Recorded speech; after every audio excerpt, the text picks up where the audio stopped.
Free electricity ఇస్తా ఉన్నాడు రైతన్నలకు, చిన్నపిల్లలకు పెట్టే గోరుముద్ద జగన్ చేస్తా ఉన్నాడు, చేయక తప్పదు ఎవరికి. ఇటువంటి ఈ పథకాలకు మరో 29,100 కోట్లు ఏ ప్రభుత్వమైనా చేయక తప్పని ఖర్చు.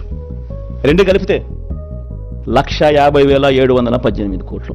జగన్ ఎంతో కష్టపడితే, ఎప్పుడు జరగని విధంగా పాలన చూపిస్తే 70,000 కోట్ల రూపాయలు చాలా కష్టపడితే చేయగలుగుతా ఉన్నాడు. మరి 1,50,000 కోట్ల రూపాయలతో ఆయన సూపర్ 6 అంటాడు, సూపర్ 10 అంటాడు. ఇది సాధ్యమయ్యేదేనా?